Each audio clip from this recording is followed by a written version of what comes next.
أعوذ بالله من الشيطان الرجيم بسم الله الرحمن الرحيم السلام عليكم ورحمة الله وبركاته. بسم الله الرحمن الرحيم. إن الحمد لله نحمده ونستعينه ونستغفره ونعوذ بالله من شرور أنفسنا ومن سيئات أعمالنا. من يهده الله فلا مضل له ومن يضلله فلا هادي له. وأشهد أن لا إله إلا الله وحده لا شريك له وأشهد أن محمدا عبده ورسوله أما بعد. يا أيها الذين آمنوا اتقوا الله حق تقاته ولا تموتن إلا وأنتم مسلمون. يا أيها الناس اتقوا ربكم الذي خلقكم من نفس واحدة وخلق منها زوجها وبث منهما رجالا كثيرا ونساء واتقوا الله الذي تساءلون به والأرحام إن الله كان عليكم رقيبا. يا أيها الذين آمنوا اتقوا الله وقولوا قولا سديدا يصلح لكم أعمالكم ويغفر لكم ذنوبكم ومن يطع الله ورسوله فقد فاز فوزا عظيما. أما بعد فإن أصدق الحديث كتاب الله وأحسن الهدي هدي محمد صلى الله عليه وسلم وشر الأمور محدثاتها وكل محدثة بدعة وكل بدعة ضلالة وكل ضلالة في النار أو كما قال عليه الصلاة والسلام. சர்வ புகழும் புகழ்ச்சியும் எல்லாம் வல்ல அல்லாஹ் சுப்ஹானஹு வ தஆலாவுக்கு உரித்தாகட்டும். சலாமும் ஸலவாத்தும் இறுதி தூதர் பெருமானார் நபிகள் நாயகம் ஸல்லல்லாஹு அலைஹி வஸல்லம் அவர்கள் மீதும் அன்னாரை பின்பற்றி வாழ்ந்த சஹாபாக்கள், தாபிஊன்கள், தபவு தாபியீன்கள், நல்லடியார்கள் எம் அனைவர்கள் மீதிலும் என்றென்றும் எப்போதும் உண்டாகட்டுமா. கண்ணியத்துக்குரிய சகோதரிகளே, தாய்மார்களே, அல்லாஹுடைய மார்க்கத்தை அதன் தூய்மையான வடிவில் தெரிந்து கொள்ள வேண்டும் என்கின்ற நல்ல நோக்கத்தோடு இந்த ஜும்மாவுடைய தினத்திலும் கூட மார்க்கத்தை கற்றுக்கொள்ள வேண்டும் என்கின்ற நல்ல நோக்கத்தோடு நீங்கள் அனைவரும் இந்த பயான் நிகழ்ச்சியில் கலந்து கொண்டிருப்பது உண்மையில் அல்லாஹுடைய கூலியை உங்களுக்கு முழுமையாக பெற்றுத்தரும் என்பதில் எந்த சந்தேகமும் கிடையாது. எனவே இங்கே பேசப்படுகின்ற விடயங்களை உள்வாங்கி அவைகளை எங்களுடைய வாழ்க்கையில் எடுத்து நடப்பதற்கு எல்லாம் வல்ல அல்லாஹு தஆலா எனக்கும் உங்களுக்கும் துணை புரிய வேண்டும் என்கின்ற ஆரம்ப பிரார்த்தனையோடு என்னுடைய இந்த பயான் நிகழ்ச்சியை ஆரம்பம் செய்கிறேன். கண்ணியத்துக்குரிய சகோதரிகளே, இன்றைய தினம் நாம் பார்க்க இருக்கின்ற தலைப்பு எங்களுடைய பிள்ளைகளுடைய விடயத்தில் பெற்றோர்களாக இருக்கிற எங்களுக்குள்ள சில அடிப்படையான கடமைகள். அதாவது குழந்தைகளை வளர்ப்பது எப்படி என்று நாம் படித்திருக்கிறோம், பல பயான்களை கேட்டிருக்கிறோம். ஆனாலும் ஒவ்வொரு பெற்றோருக்கும் தங்களுடைய பிள்ளைகளுடைய விடயத்தில் இஸ்லாமிய சில அடிப்படையான வழிகாட்டல்கள் இருக்கிறது. அவைகளை நமது சமூகம் பொருட்படுத்தாத காரணத்தினால் இன்று பல விளைவுகள் நமது சமூகத்தில் ஏற்பட்டிருப்பதை நாங்கள் பார்க்கிறோம். இன்றைக்கு ஒரு வீட்டில் இருக்கின்ற ஒரு ஆண் பிள்ளையோ அல்லது ஒரு பெண் பிள்ளையோ அவர்கள் திருமணம் முடிக்கும் வரைக்கும் அல்லது இந்த சமூகத்தில் ஒரு அந்தஸ்தை அடைந்து ஒரு தொழில் எடுத்து ஒரு நிலைக்கு வரும் வரைக்கும் அந்த பிள்ளைகளை பாதுகாப்பது என்பது மிக பெரும் சவாலாக மாறி இருப்பதை நாங்கள் பார்க்கிறோம். ஒரு பிள்ளையை வளர்த்து அதை கரை சேர்ப்பது என்பது ஆணாக இருந்தாலும் பெண்ணாக இருந்தாலும் இன்றுள்ள இந்த நவீன சூழலில் பெற்றோருக்கு பெரியதொரு சவால். அந்த பிள்ளைகளுடைய விடயத்தில் பெற்றோர் கடும் கவனமாக இருக்க வேண்டிய, எங்களுடைய பிள்ளைகளுடைய ஈமான்கள் பறிபோய் விடுமோ, எங்களுடைய பிள்ளைகள் நரகத்தினுடைய வழிக்கு போய்விடுவார்களோ என்று நாங்கள் அஞ்சுகின்ற அளவுக்கு இன்றுள்ள சமூகம், இன்றுள்ள சூழல் மிக ஆபத்து நிறைந்த ஒரு சூழலாக இருப்பதை நாங்கள் பார்க்கிறோம். எனவேதான் எங்களுடைய பிள்ளைகளுடைய விடயத்தில் குறிப்பாக தாய்மார்கள், தந்தையை காட்டிலும் பிள்ளை வளர்ப்பில் தாய்க்கு ஒரு படி மேலான பங்கு இருக்கிறது. அதிகமாக பிள்ளைகளோடு வீட்டில் நேரத்தை செலவழிக்கக்கூடியவர்கள் நாங்கள். எனவே தாய்மார்கள் பிள்ளைகளுடைய அந்த விடயத்தில் ஆரம்பமாக தெரிந்திருக்க வேண்டிய சில முக்கியமான அடிப்படைகளைத்தான் இந்த உரையினூடாக உங்களுக்கு சொல்லி காட்டலாம், ஞாபகமூட்டலாம் என்று நினைக்கிறேன். கண்ணியத்துக்குரிய சகோதரிகளே, முதலாவது ஒரு அடிப்படையான அம்சத்தை நாங்கள் புரிந்து கொள்ள வேண்டும். அல்லாஹு தஆலா எங்களுக்கு பல குழந்தைகளை தந்திருக்கிறார். ஆண் குழந்தை என்றும் பெண் குழந்தை என்றும் அல்லது ஆணும் பெண்ணும் கலந்து இப்படி அல்லாஹு தஆலா ஒருவருக்கு குழந்தை பாக்கியத்தை தருகிறான் என்று சொன்னால் இது அல்லாஹு தஆலா எங்களுக்கு செய்திருக்கிற மிக பெரும் அருள் என்பதை முதலாவது புரியது. ஒருவருக்கு குழந்தை கிடைப்பது என்பது அது ஆணாக இருந்தாலும் பெண்ணாக இருந்தாலும் அல்லது ஆணும் பெண்ணும் என்று கலந்து கிடைத்திருந்தாலும் அல்லாஹுடைய அருள் என்பதை முதலாவது நாங்கள் உணர்ந்தால்தான் இந்த தலைப்பை பூரணமாக நம்ம புரிஞ்சு கொள்ளலாம். வெறுமனே ஒருவர் திருமணம் முடிக்கிறார், ஒரு வருடத்தில் அவருக்கு குழந்தை கிடைக்கிறது என்றால் அந்த அருள் அவருக்கு புரியாது.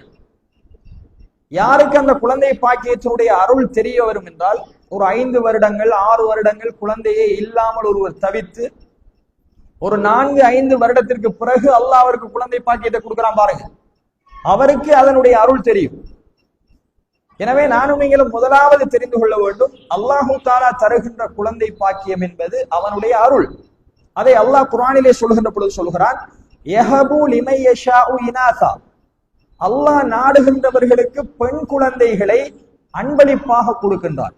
அல்லாஹ் பயன்படுத்துகிற வார்த்தையை பாருங்க, குழந்தையை நாம் கொடுத்தோம் என்று சொல்லல, அல்லாஹ் சொல்கிறான் யஹபு, நாம் நாடுகின்றவர்களுக்கு பெண் குழந்தைகளை பரிசாக கொடுக்கிறோம். அதே மாதிரி அல்லாஹ் தொடர்ந்து சொல்கிறான் வயஹபு லிமை யஷாஉ ذுகூர், யாருக்கு நாம் நாடுகின்றோமோ அவருக்கு ஆண் குழந்தைகளை கொடுக்கின்றோம். மீண்டும் அல்லாஹ் தொடர்ந்து சொல்கிறான் அவ் யுஸவ்விஜுஹும் ذுக்ரான வ இனாஸா, அல்லது நாம் யாருக்கு நாடுகின்றோமோ அவர்களுக்கு ஆண் பெண் குழந்தைகளை கலந்து கொடுக்கின்றோம். வ யஜ்அலு மை யஷாஉ அகீமா, அல்லாஹ் சொல்கிறான் யாருக்கு நாம் நாடுகின்றோமோ அவர்களுக்கு குழந்தை பாக்கியம் இல்லாமலும் ஆக்கியிருக்கிறோம் என்று அல்லாஹுடைய குர்ஆன் சொல்கிறது. இன்னஹு அலீமுன் கதீர், அவன் தான் மிக்க அறிந்தவனும் அனைத்தின் மீது ஆற்றல் உடையவனும் என்று அல்லாஹ் குர்ஆன்ல சொல்லுகிறார். அப்ப கண்ணியத்துக்குரிய சகோதரிகளே, ஒரு தாயும் தந்தையும் பிள்ளையை பெற்றெடுப்பது என்பது எங்களுடைய கையில் இல்லை. முதலாவது அது அல்லாஹுடைய அதிகாரத்தோடு சம்பந்தப்பட்டது. அதனால தான் அல்லாஹ் சொல்றான், நாங்க நாடினால் ஆண் குழந்தையை தருவோம், நாங்கள் நாடினால் உங்களுக்கு பெண் குழந்தையை தருவோம், நாம் நாடினால் 2ஐயும் சேர்த்து தருவோம், கலந்து தருவோம் உங்களுக்கு, நாம் நாடினால் குழந்தை பாக்கியமே இல்லாமல் உங்களை சோதிப்போம் என்கின்ற அளவுக்கு அல்லாஹுடைய குர்ஆன் இது உங்களுக்கு அல்லாஹுவால் தரப்பட்ட ஒரு பாக்கியம் என்று அல்லாஹ் சொல்றான். உங்களுக்கு அல்லாஹ் தந்திருக்கிற கிஃப்ட், அல்லாஹ் உங்களுக்கு அன்பளிப்பாகத்தான் இந்த குழந்தைகளை தந்திருக்கிறான் என்கின்ற அடிப்படையான நிஅமத்தை நீங்கள் புரிய வேண்டும் என்று அல்லாஹுடைய குர்ஆன் சொல்கிறது. நீங்க வரலாற்றை புரட்டி பாருங்கள். இந்த ஹஜ் மாதத்தில் இப்ராஹிம் நபியினுடைய பல வரலாற்றை நம்ம படிச்சிருக்கோம். இப்ராஹிம் அலைஹிஸ்ஸலாம் அவர்களுக்கு குழந்தை இருந்துச்சா? முதலாவது மனைவி யாரு? இப்ராஹிம் நபி சாரா. சாராவை திருமணம் முடிக்கிறாங்க, பல வருடங்கள் குழந்தையே கிடையாது. இப்ராஹிம் அலைஹிஸ்ஸலாம் அவர்களும் சாராவும் அல்லாஹ்விடத்தில் எவ்வளவு பிரார்த்தனை செய்தும் அல்லாஹு தஆலா ஆரம்பத்தில் என்ன செய்யல? குழந்தை பாக்கியத்தை கொடுக்கல. இப்ராஹிம் அலைஹிஸ்ஸலாம் அவர்களும் சாராவும் ஒரு மன்னனுடைய நாட்டுக்கு போறாங்க. அந்த நாட்டுக்கு போகின்ற பொழுது இப்ராஹிம் அலைஹிஸ்ஸலாம் அவர்கள் பொய் சொன்ன சந்தர்ப்பங்களில் அதுவும் உண்டு. தன்னை மனைவி சாராட்ட சொல்றாங்க, அந்த நாட்டுடைய மன்னன் மிக மோசமானது, அங்கு போனால் நீ என்னுடைய மனைவி என்று சொல்லக்கூடாது, என்னுடைய சகோதரி என்றுதான் சொல்ல வேண்டும் என்றுதான் சாராவை கூட்டிட்டு போறாங்க. அப்ப அந்த ஊருக்கு போன உடனே மன்னனுக்கு செய்தி வருகிறது, ஒரு அழகான பெண்மணி நம்ம நாட்டுக்குள்ள வந்திருக்கிறாள். உடனே மன்னனால் அந்த பெண்ணை அழைத்து வருமாறு சொல்லப்பட்டு சாரா நாயகி அவர்கள் மன்னனுக்கு முன்னால கொண்டு போய் நிறுத்தப்பட்டார்கள். சுருக்கமா சொல்ற அந்த வரலாறு. மன்னன் அந்த சாராவின் மீது கை வைப்பதற்கு முற்பட்ட பொழுது அவர் அல்லாஹ்விடத்தில் பிரார்த்தித்தார். அவருடைய கை ஒரு பக்கமாக பக்கவாதமாக இழுத்துக் கொண்டது. உனக்கு அநியாயம் செய்ய மாட்டேன், என்னுடைய இந்த நோயை குணப்படுத்த அல்லாஹ்விடத்தில் பிரார்த்தனை செய்கின்றவுடன் சாரா நாயகி அல்லாஹ்ட்ட பிரார்த்தனை செய்தார்கள். அவனுடைய கை மீண்டும் சரியானது. மீண்டும் தொட நினைத்தான், மீண்டும் கை 2 மடங்கு இழுத்துக்கொண்டது. மீண்டும் துஆ செய்தார்கள், குணமானது. மீண்டும் தொட நினைத்தான், அவனுடைய கை இருந்த 2 தடவையை விட மிக மோசமாக பக்கவாதம் இழுத்துக் கொண்டது. கடைசியாக சொன்னான், உனக்கு நான் எந்த அநியாயமும் செய்ய மாட்டேன், உன்னுடைய இறைவனிடம் என்னுடைய கையை மீண்டும் திருப்பி தருமாறு பிரார்த்தனை செய். அப்பதான் சாரா நாயகி அவர்கள் பிரார்த்தனை செய்தார்கள், அவனுடைய கை வளமைக்கு திரும்பியது. அப்பொழுதுதான் அந்த மன்னன், இந்த பெண் மிக மோசமான ஒரு பெண்ணாக இருக்கிறாள், இவளை உடனடியாக நாட்டை விட்டு வெளியிறக்குங்கள், இவளுக்கு பரிசாக ஹாஜர் என்கின்ற அடிமை பெண்ணை கொடுங்கள் என்று கொடுத்து அனுப்பிய 2வது மனைவி தான் யார்? இப்ராஹிம் நபி. ஹாஜரா நாயகி என்று நம்ம படிச்சு வரலாறு. ஹாஜர் அலைஹிஸ்ஸலாம் அந்த மன்னனால் சாராவுக்கு அடிமையாக கொடுக்கப்பட்ட பெண். அப்ப சாரா அலைஹிஸ்ஸலாம் அவர்கள் என்ன பார்க்கிறார்கள் என்றால், இப்ராஹிமுக்கு தன் மூலமாக குழந்தைகள் இல்லை, தன் மூலமாக இப்ராஹிமுக்கு ஒரு சந்ததி இல்லாமல் போய்விட்டது. எனவே இந்த அடிமையாக இருக்கிற ஹாஜரை திருமணம் முடித்தாவது இப்ராஹிமுக்கு ஒரு குழந்தை பாக்கியம் கிடைக்கட்டும், ஒரு சந்ததி உருவாகட்டும் என்றுதான் இரண்டாவது மனைவியாக யாரை கட்டி வச்சான்? சாரா நாயகி ஹாஜரை கட்டி வச்சான். அந்த ஹாஜர் அலைஹி ஸலாத்து வஸ்ஸலாம் அவங்க பெற்றெடுத்த முதலாவது குழந்தை தான் யார்? இஸ்மாயில் அலைஹி ஸலாத்து வஸ்ஸலாம் அவர்கள். எத்தனை வயசுல பிறந்துச்சு அந்த குழந்தை? வரலாற்றுல பார்க்கிறோம், இப்ராஹிம் நபியினுடைய 89வது வயதுல தான் இஸ்மாயில் அலைஹிஸ்ஸலாம் அவர்கள் பிறந்தார். அப்ப அந்த தாயும் தகப்பனும் குழந்தை பாக்கியம் இல்லாமல் சாரா நாயகியும் இப்ராஹிம் அலைஹிஸ்ஸலாம் அவர்களும் எவ்வளவு கஷ்டப்பட்டார்கள் என்பதை அல்லாஹ்வுடைய குர்ஆன் சொல்கிறது. அவர் அல்லாஹ்விடத்தில் பிரார்த்தித்தார், ரப்பி ஹப்லி மினஸ் சாலிஹீன், யா அல்லாஹ் எனக்கு சாலிஹான குழந்தைகளில் ஒரு குழந்தை பாக்கியத்தை தந்து விடு. இதுக்கு யார் அவர்? இப்ராஹிம், அல்லாஹ்வுடைய ஒரு நபி, அல்லாஹ்வுடைய இறை தூதர். அவரையே அல்லாஹு தஆலா குழந்தை பாக்கியம் இல்லாமல் மிக நீண்ட வருடங்கள் சோதித்தார். அப்ப இப்ராஹிம் அலைஹிஸ்ஸலாம் அவர்களுக்கு நன்மாராயணம் சொல்லப்படுகிறது, உங்களுக்கு புத்திசாலியான ஒரு குழந்தை பிறப்பார். அப்ப இப்ராஹிம் அலைஹிஸ்ஸலாம் அவர்கள் ஆச்சரியப்பட்டார். நானோ வயோதிபத்தை அடைந்து முதுமையை அடைந்து தள்ளாடுகிற பருவத்தில் எனக்கு குழந்தை பாக்கியம் கிடைக்குமா? அல்லாஹ் சொன்னான் கிடைக்கும். இஸ்மாயில் அலைஹிஸ்ஸலாத்து வஸ்ஸலாம் அவர்களை அல்லாஹு தஆலா மகனாக கொடுத்த வரலாற்றை கண்ணியத்துக்குரிய சகோதரிகளை நாங்கள் பார்க்கிறோம். அதே மாதிரி திரும்ப சாரா நாயகிக்கும் குழந்தை அடைச்சு, முதலாவது மனைவி. குழந்தை பாக்கியம் இல்லைன்னு தான் ஹாஜரை திருமணம் முடித்து வைத்தார். சாராவுக்கு அல்லாஹு தஆலா எப்ப குழந்தையை கொடுக்கிறான்? இனி குழந்தையே பிறக்காது என்று அவர்கள் முடிவெடுத்ததற்கு பிறகு அல்லாஹுடைய அந்த நிஅமத்தை அல்லாஹு தஆலா கொடுத்தார். இதேன் சொல்றேன் என்றா, எங்களுக்கு அல்லாஹ் தந்திருக்கின்ற இந்த குழந்தை பாக்கியம் என்கின்ற நிஅமத்தை நாங்க புரிந்து கொள்ள வேண்டும் என்பதற்காக அதை சொல்றேன். அந்த வரலாற்று அல்லாஹ் எப்படி சம்பவிக்கிறான் என்பதை நீங்க குர்ஆன்ல பார்க்கலாம். சூரத்து தாரியாத்துடைய 24வது வசனத்திலிருந்து 30வது வசனம் வரைக்கும் வீட்டுல போய் புரட்டி படிச்சு பாருங்க. சூரத்து தாரியாத். அதுல அல்லாஹு தஆலா சாரா நாயகிக்கு எப்படி குழந்தையை கொடுத்தான், முதலாவது மனைவி என்று குர்ஆன்ல சொல்றான். அந்த ஹல்லதாக்க ஹதீசு லைஃபி இப்ராஹிம் அல் முக்ரமீன், முதலாவது அந்த வசனம் சம்பவம் ஆரம்பிக்குது. யாருக்கு இந்த வசனம் ஏற்படுது? ரசூலுல்லாஹ்வுக்கு அல்லாஹ் சொல்லி காட்டான், நபியே இப்ராஹிமுடைய வீட்டுக்கு வந்த விருந்தாளிகளுடைய செய்தி உங்களுக்கு தெரியுமா? அல்லாஹு தஆலா குழந்தை பாக்கியத்தை எப்படி கொடுக்குறான்னு பாருங்க. மலக்குமார்களில் கொஞ்சம் பேர் அல்லாஹு தஆலா இப்ராஹிம் நபியினுடைய வீட்டுக்கு அனுப்புகிறான் மனித ரூபத்தில். மனிதர்களாக மலக்குமார்கள் கொஞ்சம் பேர் இப்ராஹிம் நபியினுடைய வீட்டுக்கு வந்தாங்க. வந்த உடனே அல்லாஹ் சொல்கிறான், இத்தஹலு அலைஹி ஃபகாலு சலாமா, இப்ராஹிமுடைய வீட்டுக்குள் அந்த மலக்குமார்கள் நுழைந்து உங்களுக்கு சலாம் உண்டாகட்டும் என்று சொன்னார். ஃபகால சலாமுன் கௌமுன் முன்கரூன், இப்ராஹிமும் சலாம் சொல்லி பதில் சொல்லி, நீங்க யாருன்னு தெரியாதே, உங்களை எனக்கு அறிமுகம் இல்லையே, வாங்கன்னு வீட்டுக்குள்ள கூப்பிட்டு இருப்பாட்டுகிறான். திரும்ப அல்லாஹ் குர்ஆன்ல சொல்லி காட்டான், ஃபராக இலா அஹ்லிஹி ஃபஜாஅ பிஇஜ்லின் ஸமீன், யாருன்னே தெரியாது. இப்ராஹிம் வீட்டுக்குள்ள கூட்டி இருப்பாட்டி போட்டு அவர்களுக்காக சமைத்து உணவளிப்பதற்காக ஒரு காளை கன்றை போய் அறுத்து அவர்களுக்கு உணவளிப்பதற்காக கொண்டு வந்து வைத்தார். அல்லாஹ் சொல்கின்ற பொழுது ஃபகர்ரபஹு இலைஹிம் ஃபகால அலா தஅகுலு, மலக்குமார் சாப்பிடுவாங்களா?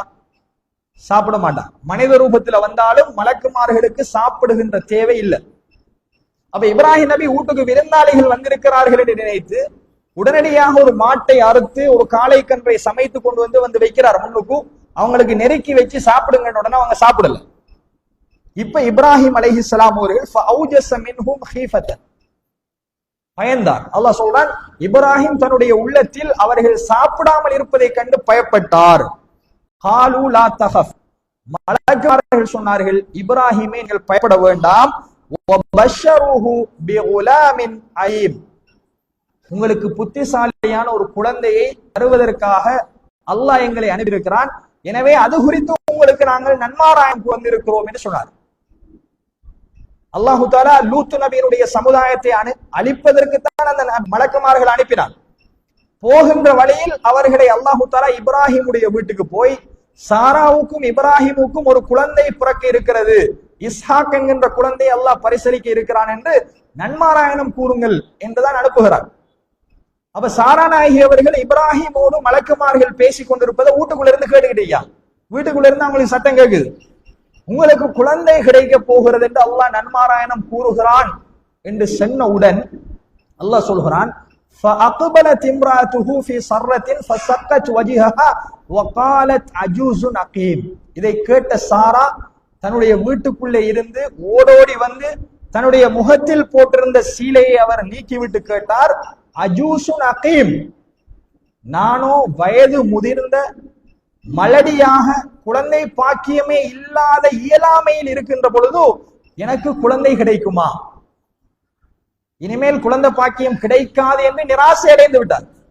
அதனால் தான் ஹாஜரை திருமணம் முடித்துக் கொடுத்து இஸ்மாயிலோடு இப்ராஹிம் அலைஹிஸ்ஸலாம் அவர்கள் இருக்கின்ற பொழுது சாரா நாயகி கேட்கிறார்கள், இதற்கு பிறகு எனக்கு குழந்தை கிடைக்குமா? நான் வயது மூதாட்டியாக ஆகிவிட்டேன், இயலாமை அடைந்து விட்டேன். மலக்குமார்கள் சொன்னார்கள், காலு கதாலிக்கு கால ரப்புகி, இப்படித்தான் உங்களுடைய ரப்பு சொல்லுமாறு சொன்னான். எங்களுக்கு சொல்லுவதுதான் கடமை.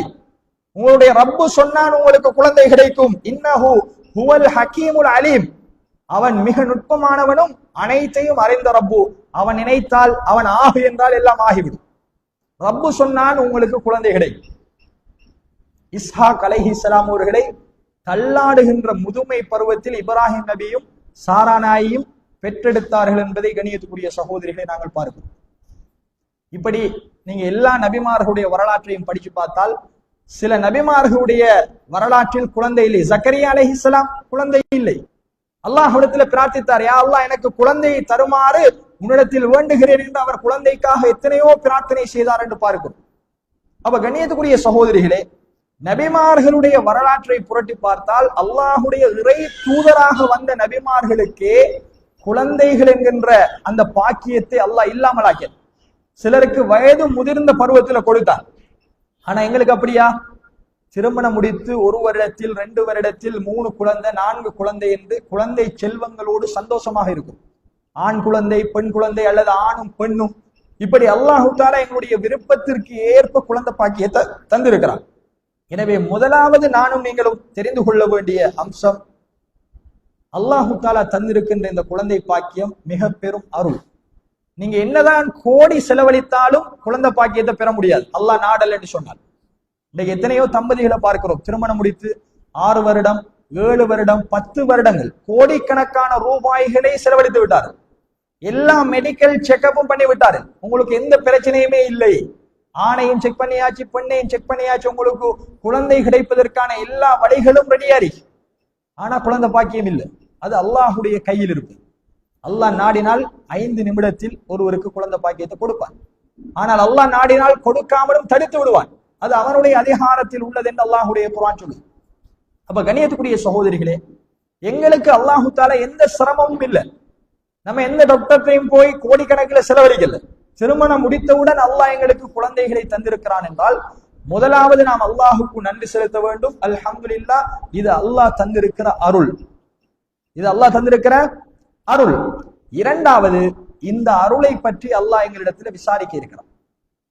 குழந்தை பாக்கியம் கிடைப்பது மட்டுமல்ல பெருசு, அந்த குழந்தையை சரியாக வளர்த்து ஆளாக்கி உருவாக்கி விட்டுத்தான் நாங்க மௌத்தானோம். நாங்க கபருக்குள்ள இருக்கும் பொழுது நாம் வளர்த்து ஆளாக்கிய குழந்தையினுடைய பெருமதியான துவா எங்கட கபருக்கு வரணும். இல்லைன்னால் குழந்தையை பெற்றெடுத்ததில் எந்த அர்த்தமும் இல்லை. குழந்தை பெறுவது மட்டுமல்ல முக்கியம், அந்த குழந்தையை கடைசி வரைக்கும் இஸ்லாமிய சூழலில் வளர்த்து அவனை ஒரு மூமினான பெடியனாக அல்லது மூமினான ஒரு பெண்ணாக விட்டு தான் நாங்க மௌத்தா. அப்பதான் ரசூலுல்லாஹ் சொன்னார்கள், ஒரு தாயினுடைய ஒரு தந்தையினுடைய கபருக்கு வருவது அந்த குழந்தைகள் செய்கின்ற சாலிஹான பிரார்த்தனை. சாலிஹான குழந்தைய விட்டுட்டு போகும். ஆனா இன்றுள்ள சூழல், எங்கட குழந்தைகள் சாலிஹான பிள்ளைகளாக கடைசி வரைக்கும் இருப்பார்களா இல்லையா என்பது சந்தேகம். அந்த அளவுக்கு ஃபித்னாக்கள் நிறைந்த, அந்த அளவுக்கு மிக மோசமான செயல்கள் மறைந்து போயிருக்கின்ற ஒரு அற்புதமான சமுதாயத்துல நாங்க வாழ்றோம். எங்கட பிள்ளைகளை ஈமானோடு வளர்ப்பது என்பது மிக பெரும் சவால். அது சிறு குழந்தையாக இருந்தாலும் பெரியவர்களாக இருந்தாலும் மிக பெரும் ஒரு சவாலோடு தான் இன்று குழந்தைகளை வளர்க்க வேண்டியது. எனவே கண்ணியத்துக்குரிய சகோதரிகளே, இது எப்படி அல்லாஹுடைய அருளோ அது மாதிரி அல்லாஹு தஆலா சொல்கிறான், இந்த அருள் பற்றி நீங்கள் நாளை மறுமையில் விசாரிக்கப்படுவீர்கள். சூரத்துல் கஹ்ஃபுடைய 46வது வசனம், அல் மாலு வல் பனூன ஜீனத்துல் ஹயாத்தி துன்யா. அல்லாஹ் சொல்றான், உங்களுடைய பிள்ளைகளும் உங்களுடைய சொத்து செல்வங்களும் இந்த உலகத்தினுடைய அலங்காரங்கள். பிள்ளைகள் இருக்கிற வீட்டை பாருங்க, பிள்ளைகள் இருக்கின்ற வீடு எப்பொழுதும் சந்தோஷமா இருக்கு. பிள்ளைகளோடு கொஞ்சி குழாவுவது, அவர்களோடு விளையாடுவது, அவர்களோடு காலத்தை நாங்கள் கழிப்பது என்பது சந்தோஷம். அல்லாஹ் சொல்றான், இந்த உலக இன்பங்களில் ஒன்றுதான் குழந்தைகளோடு ஒருவர் சந்தோஷமாக இருப்பது. அது இல்லாதவர்களிடத்துல கேட்டு பார்த்தா தான் அதனுடைய அருமை தெரியும். எத்தனையோ அவர்களால் சமுதாயத்துல போய் தலை காட்ட முடியாது. உங்களுக்கு குழந்தை இல்லையா, குழந்தை இல்லையான்னு கேட்ட இந்த சமூகம் அவர்களை சாவடிப்பதை பார்க்கிறோம். ஒரு கல்யாணம், ஒரு நல்ல விசேஷத்துக்கு போக முடியாது. காரணம், உங்களுக்கு குழந்தை இல்லையா என்று கேட்டு விடுவார்கள் என்கின்ற தயக்கத்திலேயே நிறைய பேர் வாடிக்கொண்டிருப்பதை பார்க்கிறோம். கணித்துக்குரிய சோதனை, அல்லாஹ் அவர்களுக்கு கொடுக்க வேண்டும் குழந்தை பாக்கியம். ஆனால் அல்லாஹ் சொல்கிறான், குழந்தை பாக்கியம் இல்லாதவர் இலகுவா சுவர்க்கம் போயிடுவார். அவருக்கு குழந்தைகளை பற்றி எந்த விசாரணையும் இல்லை. ஆனா குழந்தை பாக்கியம் கிடைத்திருக்கிற எங்களுக்கு உலகத்தில் அது அருள். அதை நாங்கள் அனுபவிக்கிறோம், சந்தோஷப்படுகிறோம். அதே நேரம் மறுமையில் அந்த குழந்தை உங்களுக்கு சவால் என்று அல்லாஹ்வுடைய குர்ஆன் சொல்லுது. அடுத்த வசனத்தில் அல்லாஹ் சொல்கிறான், வஅலமு அன்னமா அம்வாலுக்கும் வ அவுலாதுக்கும் ஃபித்னா. தெரிந்து கொள்ளுங்கள், உங்களுடைய சொத்து செல்வங்களும் உங்களுடைய பிள்ளைகளும் உங்களுக்கு சோதனை, ஃபித்னா என்று அல்லாஹ் சொல்றான். அதனால் ரசூலுல்லாஹி ஸல்லல்லாஹு அலைஹி வஸல்லம் அவர்கள் சொன்னார்கள், குல்லுக்கும் ராஇன் வ குல்லுக்கும் மஸ்ஊலுன் அன் ரஇயதிஹி. நீங்கள் ஒவ்வொருத்தரும் மேய்ப்பாளர். உங்கள் ஒவ்வொருத்தருடைய மேய்ப்புக்கள் பற்றியும் நாளை மறுமையில் விசாரிக்கப்படும். சொல்லிவிட்டு அல்லாஹ்வுடைய தூதர் சொல்கிறார்கள், வல் மர்அத்து ராஇயா. ஒரு பெண் ஒரு மேய்ப்பாளர். நம்மளை தான் பார்த்து சொல்றான். ஒவ்வொரு பெண்களையும் பார்த்து ரசூலுல்லாஹ் சொல்கிறார்கள், ஒவ்வொரு பெண்ணும் மேய்ப்பாளர்கள், அதாவது பொறுப்புதாரிகள். சொல்லிவிட்டு ரசூலுல்லாஹ் சொல்கிறார்கள், அலா பைத்தி ஜௌஜிஹா வ வலதிஹி. அவளுடைய கணவனின் வீட்டுக்கும் அவளுடைய குழந்தைகளுக்கும் அவள் பொறுப்புதாரி என்று ரசூலுல்லாஹி ஸல்லல்லாஹு அலைஹி வஸல்லம் சொன்னார். எனவே எங்களுடைய குழந்தைகளை பற்றி நாளை மறுமையில் இவனை எப்படி நீ வளர்த்தெடுத்தாய் என்று அல்லாஹ் ஒரு கேள்வி கேட்க இருக்கிறார். எனவே கண்ணியத்துக்குரிய சகோதரிகளே, சும்மல துஸ்அலுன யௌமஇதின் அனின் நஈம். நீங்கள் ஒவ்வொருத்தரும் உங்களுக்கு வழங்கப்பட்ட நிஅமத்துக்கள் குறித்து நாளை மறுமையில் விசாரிக்கப்படுவீர்கள். அல்லாஹ் தந்திருக்கிற மிகப்பெரிய நிஅமத் எங்களுடைய குழந்தை. இந்த உலகத்தில் உங்கள்கிட்ட சொத்து இருக்கலாம், செல்வம் இருக்கலாம், பணம் இருக்கலாம், கார் இருக்கலாம், நல்ல சம்பாத்தியத்தோடு நீங்கள் சந்தோஷகரமாக வாழலாம். குழந்தை இல்லைன்னு வைங்க, எது இருந்தாலும் வேலை. அப்ப அல்லாஹு தஆலா தருகின்ற ஆகப்பெரிய சந்தோஷம் குழந்தைகளோடு நாம் உழைப்பதை சந்தோஷமாக உண்டு அனுபவித்து குடித்து அவர்களோடு வாழ்ந்து அப்படியே மரணிப்பதுதான். அப்ப அல்லாஹ் சொல்கிறான், எப்படி குழந்தை பாக்கியம் உங்களுக்கு அருளோ அதே நேரம் அது உங்களுக்கு சோதனை. அதை நாளை மறுமையில் நாங்கள் உங்களிடத்தில் விசாரிக்க இருக்கிறோம் என்று அல்லாஹ்வுடைய குர்ஆன் சொல்வதை பாருங்கள். எனவே இந்த அடிப்படையான அறிவோடு கணியத்துக்குரிய சகோதரிகளே, எங்களுடைய பிள்ளைகளுடைய வளர்ப்பில் நாம் என்னென்ன பகுதிகளில் கவனம் செலுத்த வேண்டும், அடிப்படையான அம்சம். பல விடயங்களை நாங்கள் கேட்டிருக்கிறோம், பல விடயங்களை நாங்கள் படிச்சிருக்கிறோம். ஆனால் இந்த சில அடிப்படையான அம்சங்கள் எங்களோட வாழ்க்கையில இருக்கான்னு கேட்டால் இல்லை. எனவே இந்த பயானோடு நாம் அந்த அம்சங்களை எங்களுடைய வாழ்க்கையில கொண்டு வரணும். அதுல முதலாவது அம்சம் என்ன தெரியுமா? எங்களுடைய பிள்ளைகளுக்காக, பிள்ளைகளை பெற்றெடுப்பதோ வளர்ப்பதோ பெருசில்லை, அந்த குழந்தைகளுக்காக பிரார்த்திக்கின்ற பெற்றோர்களாக நாங்கள் இருக்கிறோம். இது ஒவ்வொரு தாய்க்கும் தந்தைக்கும் அடிப்படையான அம்சம். பிள்ளைகளுக்காக துஆ செய்தல். இந்த பகுதி எங்களுடைய வீடுகளில் அல்லது எங்களுடைய வாழ்க்கையில் மிக குறைவாக இருப்பதை நாங்கள் பார்க்கிறோம். பிள்ளைகளுக்கு எது வேணுமானாலும் பார்த்து பார்த்து செய்கிறோம். எவ்வளவு செலவழிப்பானாலும் செலவழிக்க நாம் தயாராக இருக்கிறோம். என்ன சாப்பாடு வேண்டி கேட்டாலும் அதை கொடுப்பதற்கு தயாராக இருக்கிறோம். ஆனால் பிள்ளைகளுக்காக நம்ம பிரார்த்திக்கிறோமா என்றால் இல்லை. பிள்ளைகளுக்காக எப்படி பிரார்த்திக்க வேண்டும், என்ன பிரார்த்தனை இஸ்லாம் சொல்லி தந்திருக்கிறது என்பதை கண்ணியத்துக்குரிய சகோதரிகளை நாங்கள் தெரிந்து கொள்ளும். அதனால் தான் அல்லாஹ்வுடைய தூதர் ஸல்லல்லாஹு அலைஹி வஸல்லம் அவர்கள் பிள்ளைகளுக்காக நாம் பிரார்த்திப்பது என்பதை எங்கிருந்து ஆரம்பிக்கிறாங்க தெரியுமா? நாம் திருமணம் முடித்து முதலாவது இரவிலேயே அல்லாஹ்வுடைய தூதர் ஸல்லல்லாஹு அலைஹி வஸல்லம் அவர்கள் பிள்ளைகளுக்காக நாம் பிரார்த்திக்கின்ற பிரார்த்தனை எங்களுக்கு சொல்லித்தரார். ரசூலுல்லாஹி ஸல்லல்லாஹு அலைஹி வஸல்லம் அவர்கள் சொன்னார்கள், உங்களில் ஒருவர் திருமணம் முடித்து அவர் தன்னுடைய மனைவியோடு வீடு கூடுகின்ற பொழுது இந்த பிரார்த்தனையை ஓதாமல் அவர் தன்னுடைய தேவையை நிறைவேற்றிக் கொள்ள வேண்டாம். பிஸ்மில்லாஹி அல்லாஹும்ம ஜன்னிபின ஷைத்தான வ ஜன்னிபி ஷைத்தான மா ரஸக்தனா என்கிற பிரார்த்தனையோடு தான் நீங்கள் குழந்தை பாக்கியத்தை பெற்றுக் கொள்வதற்காக உங்களுடைய கணவனோடு வீடு கூட வேண்டும் என்று ரசூலுல்லாஹ் சொன்னார். என்ன பிரார்த்தனையுடைய அர்த்தம்? பிஸ்மில்லா, அல்லாஹ்வுடைய பெயரை கொண்டு ஆரம்பிக்கிறேன். அல்லாஹும்ம ஜன்னிபின ஷைத்தான், யா அல்லாஹ் எங்களை விட்டும் ஷைத்தானை நீ அப்புறப்படுத்துவாயா. எல்லா பாவங்களுக்கும் ஆக பெரிய தலையாளி யாரு? ஷைத்தான். நம்ம என்ன பாவம் செய்வதானாலும் எங்கட குழந்தைகளை கொண்டு போய் என்ன வழிகேட்டில் தள்ளுவதானாலும் முதலாவது எதிரி எங்களுக்கு ஷைத்தான். இன்னஹு லக்கும் அதுவும் முபீன். அல்லாஹ் சொல்றான், ஷைத்தான் உங்களுக்கு பகிரங்கமான விரோதி. ரசூலுல்லாஹி ஸல்லல்லாஹு அலைஹி வஸல்லம் அவர்கள் ஷைத்தானை எங்கிருந்து தூக்குறாங்கன்னு பாருங்க. குழந்தை நீங்கள் பெற்றெடுப்பதற்கு முன்னாடியே நீங்க திருமணம் முடித்த அந்த முதலாவது இரவிலேயே ஷைத்தானை அகற்றுமாறு ரசூலுல்லாஹ் வழிகாட்டுறாங்க.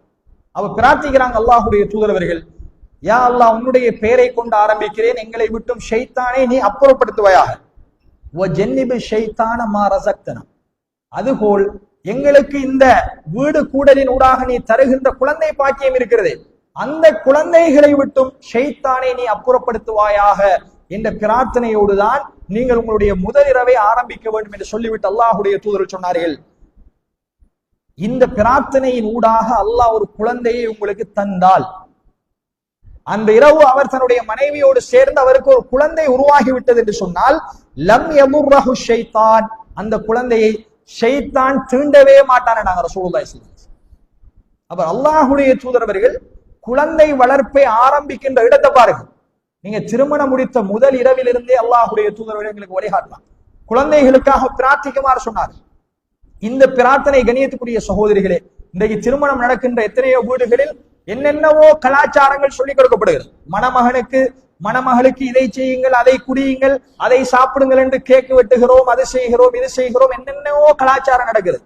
ஆனால் இந்த பிரார்த்தனை ஒரு மணமகனுக்கு ஒரு மணமகளுக்கு சொல்லிக் கொடுக்கப்படுகிறதா என்றால் இல்லை. அந்த அளவுக்கு மார்க்கம் மங்கி போன ஒரு சமூகமாக நமது சமூகம் இன்று அந்நிய கலாச்சாரங்களை திருமணமாக நடத்தி கொண்டிருப்பதை பார்க்கிறோம். இந்த பகுதி எங்களுடைய சமூகத்துக்கு சொல்லிக் கொடுக்கப்படுவதில்லை. எனவே தாய்மார்களாக இருக்கிற நாம் எங்களுடைய பெண் பிள்ளைகள் மணமக்களாக இருந்தால், மணமகனாக இருந்தால் அவர்களுக்கு சொல்லிக் கொடுக்க வேண்டும். இந்த பிரார்த்தனையோடு தான் உங்களுடைய வாழ்வை ஆரம்பியுங்கள். அல்லாஹ் உங்களுக்கு ஒரு குழந்தையை நாடிவிட்டால் அந்த குழந்தையை ஷைத்தான் தீண்டவே மாட்டான் என்று ரசூலுல்லாஹி ஸல்லல்லாஹு அலைஹி வஸல்லம் சொன்னார். நல்ல அழகான ஒரு உதாரணம், சூரத்து ஆல இம்ரான் 36-37 வசனத்தில் அல்லாஹ் சொல்றான், தாய்மார்ற துவா எவ்வளவு பவர்ஃபுல். எங்கட துவா எங்கட பிள்ளைகளுடைய விடயத்தில் எந்த அளவுக்கு பெருமதியானது என்பதை உணர்த்துகின்ற ஒரு குர்ஆன் வசனம். இம்ரானுடைய மனைவி குறித்து அல்லாஹ் குர்ஆன்ல சொல்றான். இம்ரான் அலைஹிஸ்ஸலாம் அவங்களோட மனைவி. யார் இம்ரான் மனைவி? மரியம் அலைஹிஸ்ஸலாம் அவங்களோட தாய். ஈசா நபியினுடைய தாய் மரியம், மரியமுடைய தாய் தான் இம்ரான் அலைஹிஸ்ஸலாம் அவர்களுடைய மனைவி. கற்பத்தை அடைந்து விட்டாள், வயிற்றுல குழந்தை. அல்லாஹ் குர்ஆன்ல சொல்றான், ஃபலம்மா வலஅத்ஹா காலத் ரப்பி இன்னி வலஅத்துஹா உன்சா. அவ ஆசைப்பட்டா எனக்கு ஒரு ஆண் பிள்ளை பிறக்க வேண்டும். ஆனால் பிறந்த குழந்தையோ பெண் குழந்தை. குழந்தைக்கு என்ன பெயர் வைக்கிறார்? வ இன்னி சம்மைத்துஹா மரியம். சொல்றாங்க அல்லாஹ்ட்ட, யா அல்லாஹ், பொம்பளை பிள்ளை என்பது ஆண் பிள்ளையை போல கிடையாது, எனக்கு தெரியும். நான் ஆண் பிள்ளையை தான் ஆசை வைத்தேன், ஆனா நீ எனக்கு தந்திருப்பதோ பெண் குழந்தை. அல்ஹம்துலில்லாஹ், இந்த குழந்தைக்கு நான் மரியம் என்று பெயர் சூட்டுகிறேன் என்று சொல்லிவிட்டு அந்த தாய் ஒரு பிரார்த்தனை செய்யலாம். என்ன பிரார்த்தனை? வ இன்னி உஈதுஹா பிக வ ذُرِّيَّتَهَا மின ஷைத்தானிர் ரஜீம். யா அல்லாஹ், இந்த குழந்தையையும் இந்த குழந்தைக்கு உருவாக இருக்கின்ற சந்ததிகளையும் எடுத்தறியப்பட்ட ஷைத்தானின் தீங்குகளை விட்டும் உன்னிடத்தில் பாதுகாப்பு தேடுகிறேன் என்று இம்ரானுடைய மனைவி மரியம் அலைஹிஸ்ஸலாம் அவருடைய தாயார் பிரார்த்தனை செய்தார். எப்படி ஒரு பிரார்த்தனை பாருங்க. குழந்தை கிடைச்சிட்டு, அந்த குழந்தை கிடைத்தவுடன் இன்று நமது சமூகம் அந்த குழந்தையை பிடிச்சி ஃபேஸ்புக்ல போடுறது, அல்லது ஸ்டேட்டஸ்ல போடுறது, அல்லது என்ன உடுப்பு போட்டா நல்லா இருக்கும், தலைக்கு என்ன போடுற, காலுக்கு என்ன போடுற, என்ன டிசைன்ல இந்த பிள்ளைய போத்துறது, இப்படித்தான் நம்ம யோசிப்போம். ஆனால் அல்லாஹ் குர்ஆன்ல சொல்கிறான், அந்த தாய் அந்த குழந்தையை பெற்றெடுத்தவுடன் அல்லாஹ்விடத்துல பிரார்த்தனை செய்தால், யா அல்லாஹ், இந்த குழந்தையை ஷைத்தானுடைய தீங்குகளை விட்டும் நீ பாதுகாரு. முதலாவது. இரண்டாவது என்ன? இந்த குழந்தைக்கு பிறக்க இருக்கிற குழந்தைகளையும் பாதுகாரு. தண்ட குழந்தைக்கு மட்டும் பிரார்த்தனை செய்யல, தன்னுடைய பேர குழந்தைகள் யார்? ஈசா அலைஹிஸ்ஸலாம், மரியமுடைய மகன் ஈசா அலைஹிஸ்ஸலாம், அவருக்கு பிறக்கின்ற குழந்தைகள், இப்படி முழு சந்ததியையும் பாதுகாரு. அல்லாஹ் அதை குர்ஆனிலே சொல்லிவிட்டு சொல்கிறான், ஃபதகப்பலஹா ரப்புஹா பிகபூலின் ஹஸன். அந்த தாயினுடைய பிரார்த்தனையை அல்லாஹ் அழகிய முறையில் ஏற்றுக்கொண்டான். நல்லா புரிந்து கொள்ளுங்கள். தாய் தந்தை ஒரு குழந்தைக்கு பிரார்த்திக்கிற பிரார்த்தனை உடனடியாக அங்கீகரிக்கப்படும். அதே நேரம் ஒரு தாய் தந்தை ஒரு குழந்தைக்கு இடுகின்ற சாபமும் உடனடியாக அங்கீகரிக்கப்படும். இந்த ரெண்டுக்கும் அல்லாஹ்விடத்தில் பெருமதி கூட கணியத்துக்குரிய சொல். எனவே எங்கட பிள்ளைகளுடைய விடயத்தில் நாம் அடிப்படையாக செய்ய வேண்டிய முதலாவது அம்சம், எங்கட பிள்ளைகளுக்காக அல்லாஹ்விடத்தில் நம்ம கையேந்தி பிரார்த்திக்கணும். எங்கட தேவையை கேட்பதோடு மாத்திரம் நிறுத்தாமல், எங்களோட பிள்ளைட பேரை சொல்லி ஆணாக இருந்தாலும் பெண்ணாக இருந்தாலும், யா அல்லாஹ் இந்த குழந்தையை ஷைத்தானுடைய தீங்குகளை விட்டும் கடைசி வரைக்கும் நீ பாதுகாது. ஏன்னா அவன் தான் பாவங்களின் பக்கம் எங்களை வழிகெடுக்கக்கூடிய. அப்ப மரியம் அலைஹிஸ்ஸலாம் அவர்களுடைய தாயார் அல்லாஹ்விடத்தில் பிரார்த்தனை செய்ததை அல்லாஹ் ஏற்றுக்கொண்டான். எப்படி என்று பாருங்க. மரியம் அலைஹிஸ்ஸலாம் ஒரு நபியா? நபி இல்ல. அல்லாஹ்வுடைய இறை தூதரா? இறை தூதர் இல்ல. ஆனா அல்லாஹ் தஆலா மரியமோட ஜிப்ரீல் அலைஹிஸ்ஸலாம் அவர்கள் மூலமா பேசினானா இல்லையா? இந்த உலகத்தில் வாழ்ந்த நல்லடியார்கள் அவுலியாக்களில் ஒருவர்தான் மரியம் அலைஹிஸ்ஸலாம். அந்த தாயினுடைய பிரார்த்தனை ஷைத்தானுடைய தீங்குகளை விட்டு மரியமை அல்லாஹ் பாதுகாத்தான். ஆண் துணையே இல்லாமல் குழந்தை பாக்கியத்தை அற்புதமாக அல்லாஹ் கொடுத்தார். ஈசா அலைஹிஸ்ஸலாத்து வஸ்ஸலாம் அவர்களை கற்பத்திலே சுமந்தார். முழு சமுதாயமும் மரியத்தை தப்பாக சொன்னார்கள். மரியமே, எந்த ஆணுக்கு இந்த குழந்தை பிறந்திருக்கிறது? அல்லாஹ் சொன்னான், மரியமே 3 நாளைக்கு யாரோடையும் பேசாதீங்க, கேட்டால் நான் நோன்பு என்று சொல்லுங்கள். அல்லாஹ் அழகான ஒரு செட்டப்பை செய்தான். குழந்தை பிறந்தது ஈசா அலைஹிஸ்ஸலாம். மக்கள் எல்லாம் வந்து இவர் யார், யாருக்கு பிறந்த என்று கேட்டார். அல்லாஹ் ஈசா அலைஹிஸ்ஸலாம் அவர்களை மடியில் படுக்கின்ற பால் குடிக்கின்ற குழந்தையை பேச வைத்து அற்புதம் நிகழ்த்தினார். நான் அல்லாஹுடைய இறை தூதர், நான் ஈசா இப்னு மரியம். எங்களுக்கெல்லாம் வாப்பாட பேர் தான் இனிஷியல், ஆனா ஈசா அலைஹிஸ்ஸலாம் அவர்களுக்கு உம்மாட பேர் தான் இனிஷியல். மரியத்துடைய மகன் ஈசா தான், வாப்பா இல்ல. அல்லாஹ்வால் கொடுக்கப்பட்ட அற்புதமான குழந்தை. ஜிப்ரீல் அலைஹிஸ்ஸலாம் அவர்கள் வந்து ரூஹை ஊதினார்கள். குழந்தை பிறந்தது. ஊர் மக்கள் எல்லாம் இது விபச்சாரத்திற்கு பிறந்த குழந்தை என்று சொன்ன பொழுது அல்லாஹ் அற்புதத்தை நிகழ்த்தி ஈசாவை பேச வைத்தான். சிறு குழந்தை, பால் குடிக்கிற குழந்தை பேசியது, நான் அல்லாஹுடைய இறை தூதர். அந்த தாயினுடைய இம்ரானுடைய மனைவியினுடைய பிரார்த்தனை, தன்னுடைய மகளையும் பாதுகாக்குமாறு பிரார்த்தனை செய்தார்கள். அந்த மகளுக்கு பிறக்கின்ற குழந்தைகளையும் சந்ததிகளையும் பாதுகாக்குமாறு பிரார்த்தனை செய்தார்கள். அல்லாஹ் மடியில் வைத்தே நபியாக தேர்ந்தெடுத்த ஒரு அற்புதமான குழந்தை தான் யாரு? ஈசா அலைஹிஸ்ஸலாம். இன்னும் மரணிக்கல. அல்லாஹு தஆலா வானலோகத்தில் உயர்த்தி கொண்டான். மறுமை நாளுடைய அடையாளமாக ஈசா அலைஹிஸ்ஸலாம் மீண்டும் இந்த உலகத்திற்கு இறக்கப்படுவார்கள் என்று நாம் புரிந்து வைத்திருக்கிறோம். அப்ப கண்ணியத்துக்குரிய சகோதரிகளே, இந்த வசனங்களை எல்லாம் அறிஞர்கள் எடுத்துக்காட்டி என்ன சொன்னாங்க தெரியுமா? அந்த தாய் செய்த பிரார்த்தனை தான் ஈசாவும் மரியமும் இன்று உலகமே பேசி புகழ்கின்ற அளவுக்கு அல்லாஹ்வால் கண்ணியப்படுத்தப்பட்டிருக்கிறது. அப்போ ஒரு தாய் தந்தை தங்களுடைய குழந்தைகளுக்காக செய்கின்ற பிரார்த்தனை எந்த அளவுக்கு புனிதமானது என்பதை நான் நீங்களும் மறந்துவிடக் கூடாது. எனவே எங்கட பிள்ளைகளுக்கு என்னென்ன பிரார்த்தனை வேணுமோ, எங்கட கை, எங்கட வாய், எங்கட ரப்பு, யாரும் எங்களுக்கு எதையும் சொல்லித்தர தேவையில்லை. நீங்க என்ன பாசையில பேசினாலும் அல்லாஹ்வுக்கு கேட்கும். உங்களோட ஒவ்வொரு தொழுகையிலையும் ஒவ்வொரு தஹஜ்ஜத்திலையும் அல்லாஹ்விடத்துல கையேந்தி நம்மட குழந்தைகளுடைய நல்வாழ்வுக்காக நம்ம பிரார்த்திக்கணும். அதுல மிக முக்கியமான ஒரு பிரார்த்தனை தான் அல்லாஹ் குர்ஆன்ல சொல்லித்தாரான். அல்லதீன யகூலூன, உண்மையாகவே இறை விசுவாசிகள் இந்த பிரார்த்தனை அல்லாஹ்விடத்துல கேட்பார். வல்லதீன யகூலூன ரப்பனா ஹப்லனா மின் அஸ்வாஜினா வ ذُرِّيَّاتِنَا குர்ரத அயுன் வஜ்அல்னா லில் முத்தகீன இமாமா. என்ன கருத்து? யா அல்லாஹ், எங்களுக்கு சாலிஹான குழந்தைகளை தந்துவிடு. அதே நேரம் ரப்பனா ஹப்லனா மின் அஸ்வாஜினா, எங்கட மனைவிமாரிடத்தில், அதே மாதிரி எங்களுடைய குழந்தைகளிடத்தில் எங்களுக்கு கண் குளிர்ச்சியை தந்து. அவங்க செய்கின்ற ஒவ்வொரு காரியங்களும் எங்கட கணவனா இருக்கலாம், மனைவியா இருக்கலாம், எங்கட பிள்ளைகளா இருக்கலாம், அது எனக்கு கண் குளிர்ச்சியா இருக்கணும், வேதனையாக ஆக்கி விடாதே. அதே மாதிரி வஜ்அல்னா லில் முத்தகீன இமாமா, எங்கட குழந்தைகளை, என்னுடைய சந்ததிகளை முத்தகீன்கள், இறையச்சலார்களுக்கு இமாம்களாக, வழிநடத்தக்கூடிய இமாம்களாக அவர்களை ஆக்கிவிட்டு என்று நாம் அல்லாஹ்விடத்தில் பிரார்த்திக்க வேண்டும் என்கின்ற பிரார்த்தனை சூரா ஃபுர்கானுடைய 74வது வசனத்தில் அல்லாஹ் தஆலா மூமின்கள் இப்படி பிரார்த்தனை செய்வார்கள் என்று சொல்கிறார். ரப்பனா ஹப்லனா மின் அஸ்வாஜினா வ ذُرِّيَّاتِنَا குர்ரத அயுன் வஜ்அல்னா லில் முத்தகீன இமாமா. எங்கட தொழுகையில் இந்த பிரார்த்தனையை கட்டாயம் கேட்கணும். யா அல்லாஹ், எங்கட கணவன்மார், எங்கட மனைவிமார், எங்கட பிள்ளைகள் செய்கின்ற ஒவ்வொரு காரியத்தையும் எனக்கு கண்குளிர்ச்சி ஆக்கிடும். அதே நேரம் அவர்களை நீ முத்தகீன்கள், இறையச்சதாரிகளை வழிநடத்துகின்ற இமாம்களாக ஆக்கிவிடு என்று அல்லாஹ்விடத்தில் கண்ணியத்துக்குரிய சகோதரிகளே, தாய்மார்களே, நானும் நீங்களும் பிரார்த்தனை செய்வதற்கு கடமைப்பட்டிருக்கிறோம். அதே நேரம் எங்கட பிள்ளைகள் எவ்வளவோ பிழை செய்வார், எவ்வளவோ தவறு செய்வார், நம்மட மனதுக்கு பிடிக்காத ஒரு காரியத்தை செய்து விடுவார்கள். ஆனால் அவசரப்பட்டு நாங்கள் அவர்களை திட்டிவிடக் கூடாது, அவர்களை சாபம் விட்டு விடக்கூடாது. எப்படி எங்கட குழந்தைகளுக்கு நான் சொன்னது போல நம்ம கேட்கின்ற பிரார்த்தனை அல்லாஹ்விடத்தில் ஏற்கப்படுமோ அது மாதிரி நாம் இடுகின்ற சாபமும் மிக விரைவாக அல்லாஹ்விடத்தில் ஏற்றுக்கொள்ளப்படும். அதற்கு மிக அழகான ஒரு உதாரணம் ஜுரைஜ் என்று சொல்லக்கூடிய மனிதருடைய உதாரணம். ரசூலுல்லாஹி ஸல்லல்லாஹு அலைஹி வஸல்லம் அவர்கள் முன் சென்ற சமூகத்தில் வாழ்ந்த ஜுரைஜுடைய சம்பவத்தை சஹாபாக்களுக்கு சொல்லி காட்டுகிறார்கள். யார் அந்த ஜுரைஜ்? ஒரு ஆபித், நல்ல வணக்கசாலி, எப்பொழுதும் தொழுது கொண்டு அல்லாஹ்வை இபாதத்து செய்து கொண்டு தன்னுடைய ஆலயத்தில் எப்பொழுதும் தொழுகையில் ஈடுபடுகிற ஒரு மனிதர். அவர் குறித்து ரசூலுல்லாஹ் சொல்கிற பொழுது சொல்கிறார்கள், ஒரு நாள் அவருடைய தாய் அவர் தொழுது கொண்டு இருக்கின்ற பொழுது வந்து அவரை கூப்பிடுகிறார். ஜுரைஜே வாருங்கள். இவர் தொழுகையில நிற்கிற பொழுது யோசிக்கிறார், தாயும் கூப்பிடுகிறார், நானும் தொழுது கொண்டிருக்கிறேன், தொழுகையா தாயினுடைய அழைப்பா? தாயினுடைய அழைப்பு பரவாயில்ல, தொழுகிறார். இரண்டாவது முறை தாய் அழைக்கிறாள், பதில் கொடுக்கல. மூன்றாவது முறையும் தாய் அழைக்கிறாள், பதில் கொடுக்கல, தொழுது கொண்டே இருக்கிறார்.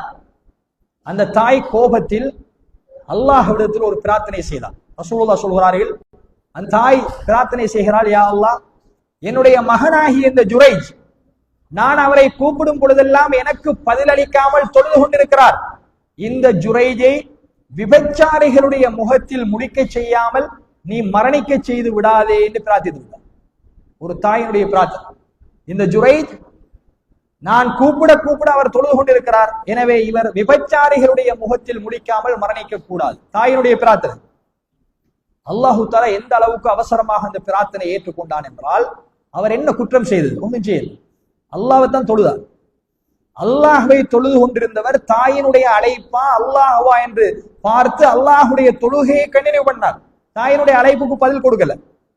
ஆனாலும் அல்லாஹு தஆலா தாயினுடைய பிரார்த்தனையை, சாபத்தை ஏற்றுக்கொண்டான். எப்படி ஏற்றுக்கொண்டான் தெரியுமா? ஜுரைஜுடைய ஆலயத்திற்கு ஒரு பெண் வந்து போவது வழக்கம். திடீரென்று அந்த பெண் கர்ப்பமாகிவிட்டால் ஊர் மக்கள் எல்லாம் கேட்கிறார்கள், இந்த கர்ப்பத்துக்கு யார் காரணம்?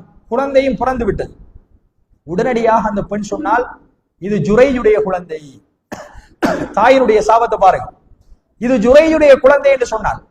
ஊர் மக்கள் எல்லாம் ஒன்று கூடி ஜுரைஜை அடித்தார்கள். ஜுரைஜ் வணங்கி கொண்டிருந்த ஆலயத்தை அடித்து உடைத்தார்கள். இவ்வளவு வேஷம் போட்டு எப்பொழுதும் தொழுது கொண்டு இபாதத்து செய்து கொண்டிருக்கின்ற நீ, இந்த குழந்தைக்கு நீதான காரணம் என்று மக்கள் எல்லாம் ஏளனம் செய்தார்கள். அவரை அடிக்க முற்பட்டார்கள். ரசூலுல்லாஹி ஸல்லல்லாஹு அலைஹி வஸல்லம் சொல்கிறார்கள், ஜுரைஜ் தன்னுடைய ஆலயத்தில் இருந்து இறங்கி வந்தார். என்னை நோக்கி இந்த குற்றச்சாட்டை சொன்ன பெண்மணி யார்? இதோ பிறந்துகிற குழந்தை உனக்கு பிறந்ததாக சொல்கிறாள். அல்லாஹ் நிகழ்த்திய இரண்டாவது அற்புதம். ஈசா அலைஹிஸ்ஸலாம் அவர்கள் மடியில் எப்படி பேசினார்களோ அது மாதிரி அந்த குழந்தையையும் அல்லாஹ் பேச வைத்தார். அப்போதுதான் பிறந்த குழந்தை. ஜுரைஜ் கேட்டார்கள், உனக்கு தந்தை யார்? குழந்தையை பார்த்து கேட்கிறாங்க. ஒட்டுமொத்த சமூகமும் பார்த்து கொண்டிருக்கிற பொழுது குழந்தையை நோக்கி கேட்டார்கள், உன்னுடைய தந்தை யார்? குழந்தை பேசியது. சுப்ஹானல்லாஹ், அல்லாஹ் நிகழ்த்திய அற்புதமான குழந்தை. குழந்தை பேசியது, என்னுடைய தந்தை ஜுரைஜ் அல்ல, இன்ன ஆடு மேய்க்கக்கூடியவர் தான் என்னுடைய குழந்தை என்று ஜுரைஜுடைய சம்பவத்தில் அந்த குழந்தையை அல்லாஹ் பேச வைத்து ஜுரைஜ் என்பவர் ஒரு சுத்தவாளி என்று அல்லாஹ் நிரூபித்தார்.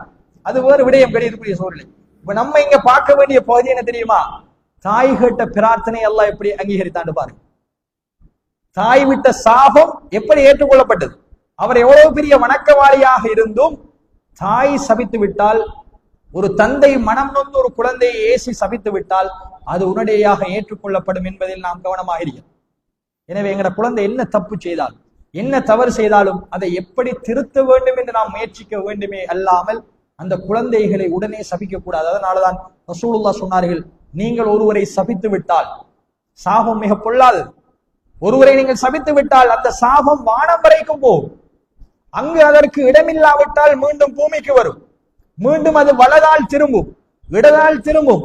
யாரை நீங்கள் சபித்தீர்களோ அவரிடத்தில் போய் அந்த நபர் சாபத்துக்கு உரித்தானவராக இருந்தால் அந்த சாபம் அவரை சேரும். இல்லையா, சபித்த உங்களையே அந்த சாபம் சேரும் என்றார்கள் அல்லாஹ்வுடைய தூதர். எனவே மிக இலகுவான குணம் பெண்களிடத்தில் இருப்பது அவசரமாக சபித்து விடுவது. எனவே இந்த பழக்கத்தை நாங்க மாத்திக்கொள்ளும்.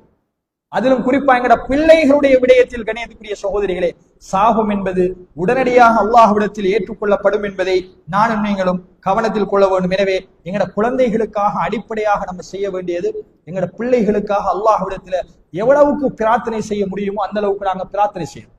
அவனை நல்வழிப்படுத்துறதுக்கு நீங்க என்னதான் டியூஷனுக்கு அனுப்பினாலும், என்னதான் மார்க்க பயான் நிகழ்ச்சியில உங்களோட பிள்ளைகளை கொண்டு வந்து விட்டாலும், உங்களோட பிரார்த்தனை அல்லாஹ்விடத்தில் வேலை செய்வதை போல வேற ஒன்றும் வேலை செய்யாது. ஏனென்றா எங்களோட பிள்ளைகளுக்கு ஒரே பாதுகாப்பு அல்லாஹ் மட்டும்தான். அல்லாஹ் தான் எங்களை படைத்தான், அவன் தான் எங்களை கண்காணிக்கின்றான். ஷைத்தான் எங்களை வழிகெடுப்பதற்கென்றே நியமிக்கப்பட்டிருக்கிறான். ஷைத்தானை விட்டும் பாதுகாக்குமாறு அல்லாஹ்விடத்துல பிரார்த்தனை செய்வதோடு அந்த பிள்ளைகளுடைய நல்வாழ்வுக்காக கண்ணியத்துக்குரிய சகோதரிகளை நாங்கள் பிரார்த்திக்கிறோம். அதைத்தான் நபிமார் எல்லாருடைய வாழ்க்கையிலையும் பார்க்கிறோம். இப்ராஹிம் நபியினுடைய வரலாறு எங்களுக்கு தெரியும். சிலை வணக்கத்துக்கு எதிராக போராடிய ஒரு நபி, அவர் சிலையை வணங்குவாரா? இப்ராஹிம் அலைஹிஸ்ஸலாம் அவர்கள் தன்னுடைய தந்தை சிலையை செய்து வியாபாரம் செய்கின்ற ஆசர், தன்னுடைய தந்தை சிலை வியாபாரி, தந்தையோடு இப்ராஹிம் அலைஹிஸ்ஸலாம் அவர்கள் எவ்வளவோ போராடி பார்த்து தந்தையும் அதற்கு சொல்லு கேட்கவில்லை, தன்னுடைய மகன் சொல்வதை ஏற்றுக்கொள்ளவில்லை என்கின்ற பொழுதுதான் ஊரை விட்டு வெளியே போனார் இப்ராஹிம் அலைஹிஸ்ஸலாம். அந்த இப்ராஹிம் நபி சிலை வணங்குவாரா? நம்ம என்ன சொல்லுவோம்? ஒரு பொழுதும் சிலை வணங்க மாட்டார் என்று சொல்லுவோம். ஆனால் அந்த இப்ராஹிம் அலைஹிஸ்ஸலாம் அவர்கள் அல்லாஹ்விடத்தில் செய்த ஒரு பிரார்த்தனை அல்லாஹ் குர்ஆன்ல சொல்லி காட்டும். சூரத்து இப்ராஹிமுடைய 35வது வசனம், وَإِذْ قَالَ إِبْرَاهِيمُ رَبِّ اجْعَلْ هَذَا الْبَلَدَ آمِنًا. இப்ராஹிம் அல்லாஹ்விடத்தில் பிரார்த்தனை செய்தார், யா அல்லாஹ் இந்த பூமியை அபயமளிக்கப்பட்ட பூமியாக நீ மாற்றிவிடு. وَجُنُبْنِي وَبَنِيَّ أَن نَعْبُدَ الْأَصْنَامَ. யா அல்லாஹ் என்னையும் என்னுடைய குழந்தைகளையும் என்னுடைய சந்ததிகளையும் சிலை வணக்கத்தை விட்டும் நீ பாதுகாப்பாயாக என்று பிரார்த்தனை செய்தார். சிலையை வணங்குறது பாவம் என்று தெரியும், தன்னுடைய தந்தை பாவத்தில் இருக்கிறார், வழிகேட்டில் இருக்கிறார் என்று பிரார்த்தனை செய்த ஒரு நபி அல்லாஹ்விடத்திலே என்ன கேட்டுக்கொண்டிருக்கல? நான் ஒரு காலமும் சிலையை வணங்க மாட்டேன் என்று விட்டிருக்கல. என்ன பிரார்த்தனை செய்தார்கள்? யா அல்லாஹ் என்னையும் நீ சிலை வணக்கத்தை விட்டும் பாதுகாக்க வேண்டும், எனக்கு பிறக்கின்ற சந்ததிகளையும் சிலை வணக்கத்தை விட்டும் பாதுகாரு, யாரும் உனக்கு இணை வைக்கின்ற குழந்தைகளாக ஆகிவிடக் கூடாது. அப்ப எப்படிப்பட்ட பிரார்த்தனைகளை அந்த நபிமார்கள் பிரார்த்தித்தார்கள் என்பதை அல்லாஹ் குர்ஆனிலே சொல்கிறான். அதே மாதிரி ரப்பி ஜஅல்னி முகீமஸ் ஸலாத்தி வ மின் ذُرِّيَّتِي. இப்ராஹிம் அல்லாஹ்விடத்தில் சூரத்து இப்ராஹிம் 40வது வசனம் அல்லாஹ்விடத்தில் பிரார்த்தித்தார், யா அல்லாஹ் என்னையும் என்னுடைய குழந்தைகள் சந்ததிகளையும் தொழுகையை நிலைநாட்டக்கூடியவர்களாக ஆக்கிவிடு. இப்படி நம்ம கேட்டிருக்க மகன் எதுக்குரிய சோதனை? கொஞ்சம் யோசிச்சு பாருங்க. எங்கட பிள்ளைகளுடைய விடயத்தில் இந்த அம்சங்களை நம்ம கேட்டிருக்கோமா? ஷைத்தானை விட்டும் பாதுகாரு, நல்ல வழியை காட்டிவிடு, சுவர்க்கத்துக்குரிய குழந்தையாக இதை மாற்றிவிடு, தொழுகையை நிலைநாட்டுகின்ற குழந்தையாக மாற்றிவிடு, இதை முத்தகீன்களுக்கு இமாமாக மாற்றிவிடு கேட்டிருக்கோமா? யா அல்லாஹ் இந்த குழந்தைய ஸ்காலர்ஷிப்ல பாஸ் ஆகிடு, யா அல்லாஹ் என்னுடைய குழந்தைய OL 9A எடுக்க வச்சிரு, யா அல்லாஹ் என்னுடைய குழந்தைய AL 3A எடுத்து அவ யூனிவர்சிட்டிக்கு போய் நல்ல பொசிஷன்ல நல்ல ஒரு தொழில் எடுத்து சந்தோஷமா சம்பாதிக்கிற குழந்தைய ஆக்கிறேன்னு கேட்டிருக்கோமா இல்லையா? கேட்கணும், அது தப்பில்லை. ஆனா கணியத்துக்குரிய சகோதரிகளே, அதே நேரம் எங்கட குழந்தையினுடைய உலக மறுமை வாழ்வுக்காகவும் நம்ம பிரார்த்திக்கிறோம். நம்ம அதை மட்டும் கேட்டுட்டு விடக்கூடாது. அந்த குழந்தை எப்படி உலகத்தில் ஒரு நல்ல பொசிஷன்ல இருக்கிறதோ அதே நேரம் இந்த உலகிலும் மறுமையிலும் அந்த குழந்தை சுவர்க்கவாதியாக இருக்க வேண்டும் என்பதை ஒவ்வொரு பெற்றோரும் கரிசனை செலுத்தி அல்லாஹ்விடத்தில் பிரார்த்தனை செய்ய வேண்டும் என்பதை அல்லாஹு தஆலா எங்களுக்கு திருமறை குர்ஆனிலே சொல்லி காட்டுகிறார். எனவே கண்ணியத்துக்குரிய சகோதரிகளே, இது எங்களுடைய பிள்ளைகளுடைய விடயத்தில் நாம் கவனம் செலுத்த வேண்டிய அடிப்படையான அம்சம். மூன்றாவது அம்சம் என்ன அப்படின்னு கேட்டால், எங்களுடைய குழந்தைகளுக்கு இஸ்லாத்தினுடைய அடிப்படை அகீதாவை நாங்க படிச்சு கொடுவோம். அகீதாண்டா என்ன?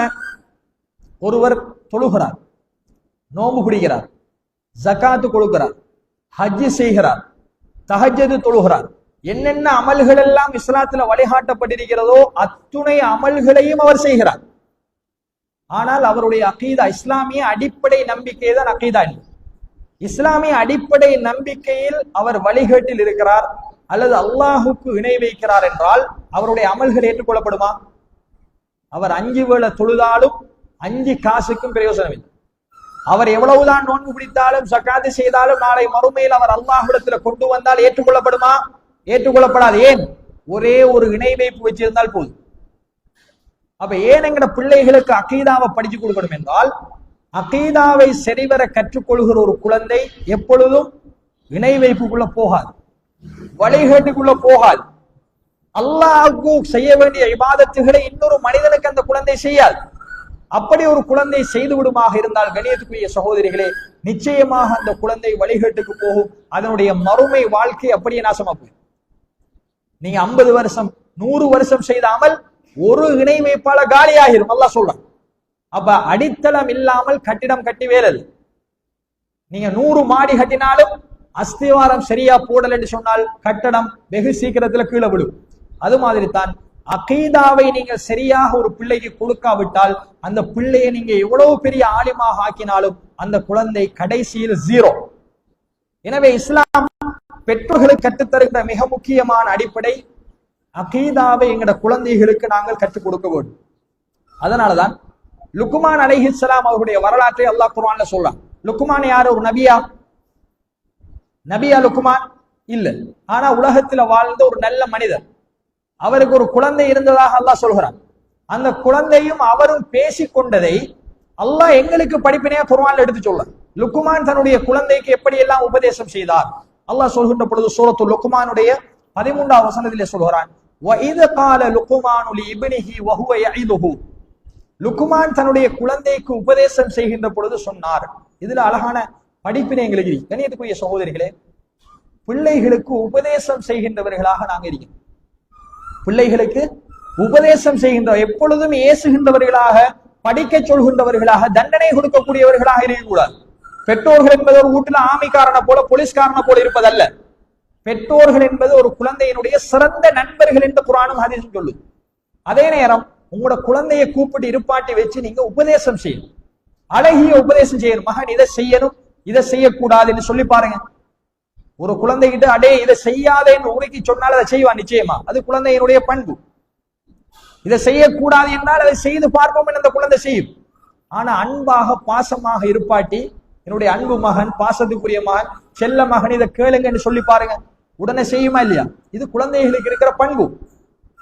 அப்ப அல்லாஹ் சொல்கிறான், லுக்மான் தன்னுடைய குழந்தைக்கு உபதேசம் செய்கிற பொழுது அந்த குழந்தையை எப்படி அழைத்தார் தெரியுமா? அல்லாஹ் சொல்கிறான், யா புனைய. சும்மா மகனேன்னு கூப்பிடல, யா புனைய, என்னுடைய அருமை குழந்தையே, என்னுடைய அருமை மகனே, என்னுடைய செல்ல மகனே என்று லுக்மான் தன்னுடைய குழந்தை அழைத்து மிக முக்கியமான ஒரு செய்தியை சொன்னார். என்ன செய்தி? லா துஷ்ரிக் பில்லாஹ் இன்ன ஷிர்க லظுல்முன் அதீம். சின்ன புடியல், சின்ன குழந்தை, என்னுடைய அருமை மகனே என்று அழைத்து மெசேஜை கொடுக்கிறார். என்ன மெசேஜ்? அல்லாஹுக்கு இணை வைத்து விடாதே. முதலாவது அகீதாவை படித்து கொடுக்கிறார். எந்த நிலையிலும் அல்லாஹுக்கு இணை வைத்து விடாதே. இந்த உலகத்தில் இருக்கின்ற அநியாயங்களில் எல்லாம் மிகப்பெரிய அநியாயம் அல்லாஹுக்கு இணை வை. அப்ப முதலாவது குழந்தைகளுடைய உள்ளத்தில் ஆழமாக கொடுக்க வேண்டியது அகீதாவை. நாங்க பிள்ளைகளுக்கு சாப்பாடு கொடுப்போம். சாப்பாடு கொடுத்து அந்த பிள்ளை சாப்பிடலன்னா என்ன சொல்லுவோம்? டக்குன்னு சாப்பிடலாட்டி அல்லாஹ் சுடுவான், அல்லாஹ் நரகத்துல போடுவான், அல்லாஹ் அவனை தண்டிப்பான். இப்படி சொல்லித்தான் சாப்பாடு கொடுக்கிற எத்தனையோ பெற்றோரை நாங்க பார்க்கணும். இன்றைக்கு அது அந்த காலம். இன்றைக்கு உள்ள காலம் கார்ட்டூன் அல்லது ஏதாவது போன்ல ஏதாவது படத்தை கார்ட்டூனை போட்டு தான் இன்றைக்கு பிள்ளைகளுக்கு சாப்பாடு கொடுப்படுது. கணியத்துக்குரிய சகோதரிகளே, சிறு பராயத்தில் எதை விதைக்கிறோமோ அதுதான் அந்த குழந்தையினுடைய மனசில் ஆழமாக பதியும். 5இல் விளையாதது 50இல் விளையாதுன்னு சொல்வார். 5 வயசுல நம்ம எதை சொல்லிக் கொடுக்கோமோ அதை அந்த குழந்தை 50 வயசானாலும் அப்படியே செய்யும். எனவே குழந்தைகளுக்கு நாம் அடிப்படையான அறிவை எங்களுடைய உள்ளத்தில், குழந்தையினுடைய உள்ளத்தில் கூட்டி விடுவோமாக இருந்தால் அந்த குழந்தை ஒரு காலமும் வழிகட்டு போகாது.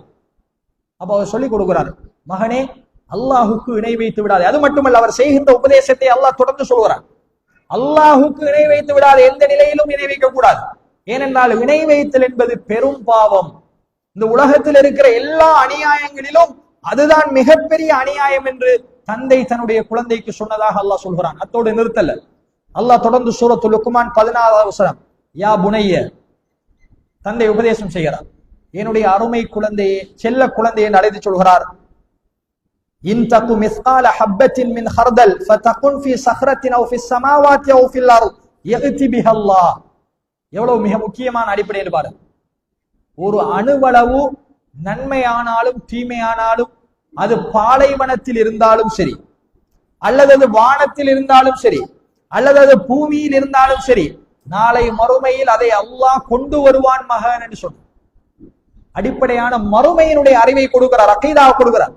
மகன், இந்த உலகத்துல நீங்க செய்கிற ஒரு அமல் அணுகளவாக இருந்தாலும் சரி, ஒரு கடுகளவாக இருந்தாலும் சரி, அதை நீங்க இந்த உலகத்துல செஞ்சாலும் சரி, வானத்தில செய்தாலும் சரி, கடலில் செய்தாலும் சரி, பாலைவனத்தில செய்தாலும் சரி, நாளை மறுமையில் அல்லாஹ் அதை கொண்டு வருவான், தெரிந்து கொள்ளுங்கள், அல்லாஹ்வை பயந்து கொள்ளுங்கள் என்று தன்னுடைய குழந்தைக்கு லுக்குமான் உபதேசம் செய்தார் என்று கணியத்துக்குரிய சகோதரிகளை அல்லாஹ் குர்ஆனிலே சொல்லி காட்டுகிறார்.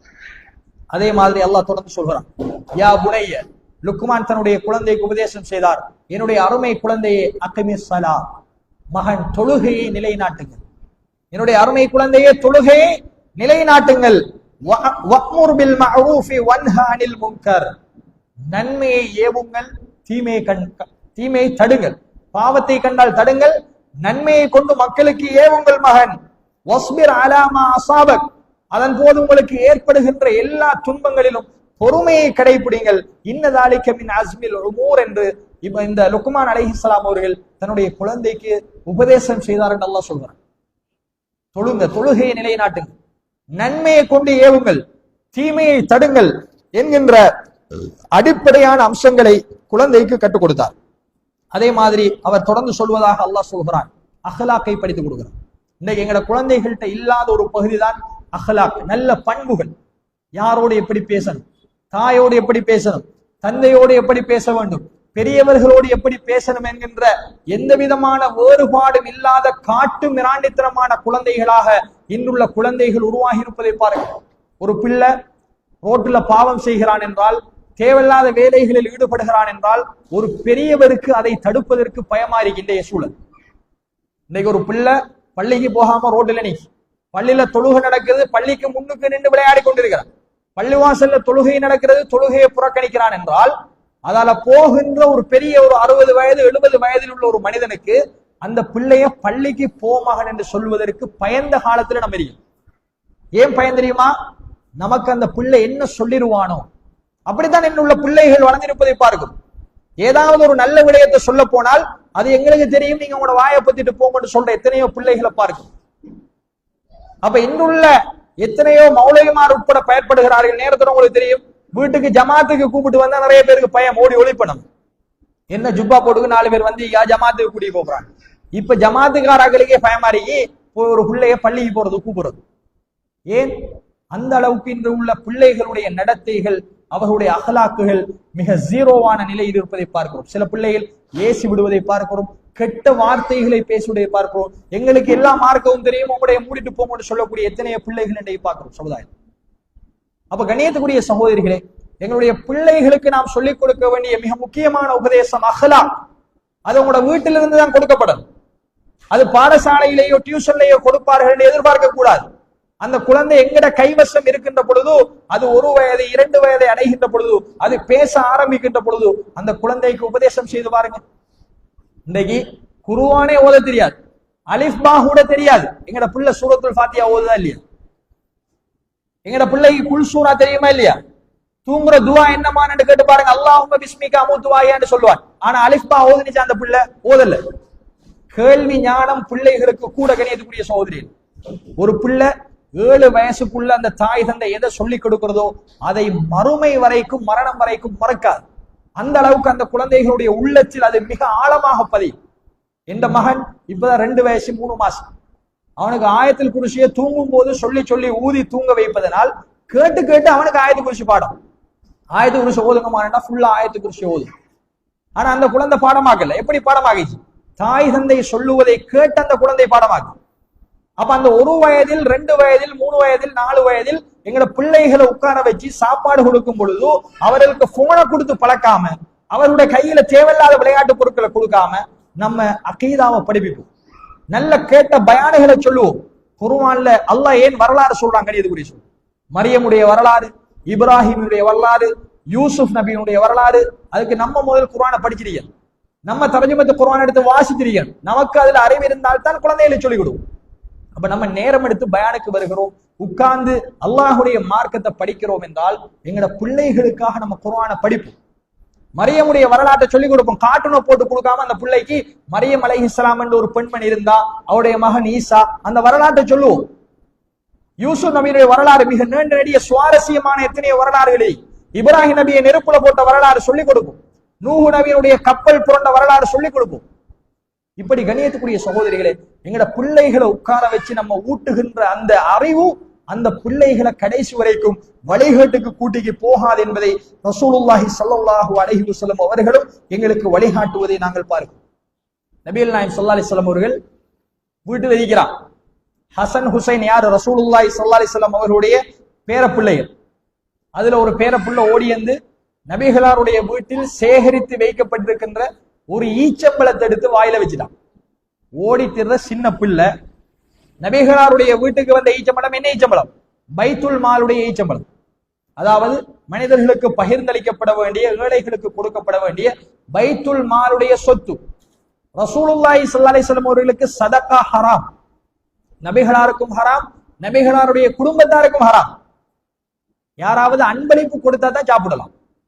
அது இல்லாம பைத்துல் மாலில் இருந்தோ யாராவது ஜக்காத்து சதக்கா கொடுத்தாலோ ரசூலுல்லாவுக்கோ பேர பிள்ளைகளுக்கோ மகள் ஃபாத்திமாவுக்கோ சாப்பிட இயலாது. அஹ்லுல் பைத்துக்கு சாப்பிட இயலாது, ஹராம். ரசூலுல்லாஹ் வீட்டில் இருக்கிறாங்க, ஈச்சம்பழம் குவிக்கப்பட்டிருக்கிறது. ஹசன் ஹுசைன் என்கின்ற பேரன்களில் ஒரு பேரன் ஓடி வந்து ஒரே ஒரு ஈச்சம்பழத்தை எடுத்து வாயில வச்சுட்டார். நம்மட பார்வையில் என்ன, பரவாயில்ல, சின்ன புள்ள தானே, சின்ன புள்ள தானே, ஒரு ஈச்சம்பழம் தானே, இதனால ஏதாவது குறைய போகுதா? குறையாது, சாப்பிட்டு போகட்டும் நம்ம சொல்லுவோம். அல்லாஹுடைய தூதரவர்கள் ஒழும்பி ஓடி போய் அந்த பிள்ளைய பிடிச்சு வாய்க்குள்ள கையை போட்டு அல்லாஹுடைய தூதரவர்கள் ஈச்சம்பழத்தை துப்புமாறு சொன்னார். துப்புங்க, வாய்க்குள்ள துப்புங்க. துப்பி போட்டு அல்லாஹுடைய தூதரவர்கள் அந்த குழந்தைக்கு உபதேசம் செய்கிறார்கள்.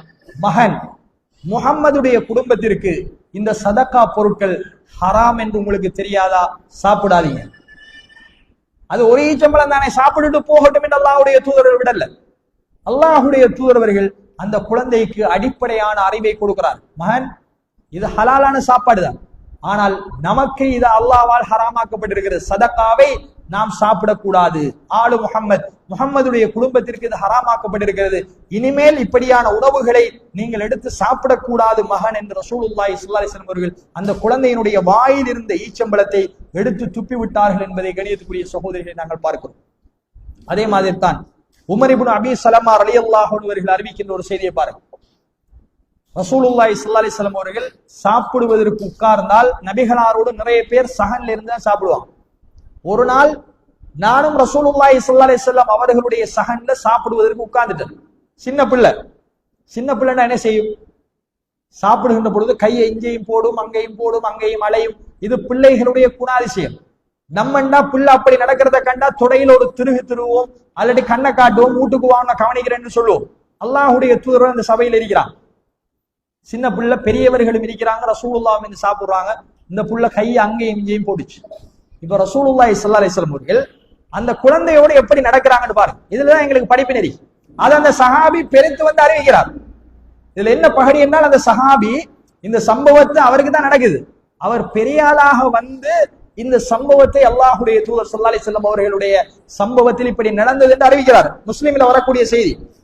அவர் சொல்கிறார், நபிகளாரோடு சாப்பிடுவதற்கு நாங்கள் ஒரு தட்டுல உட்கார்ந்தோம். என்னுடைய கை பாத்திரத்தில் அங்கேயும் இங்கேயும் அலைய தொடங்கியது. அப்பொழுது ரசூலுல்லாஹி ஸல்லல்லாஹு அலைஹி வஸல்லம் அவர்கள் என்னை பார்த்து சொன்னார்கள், யா குலாம்.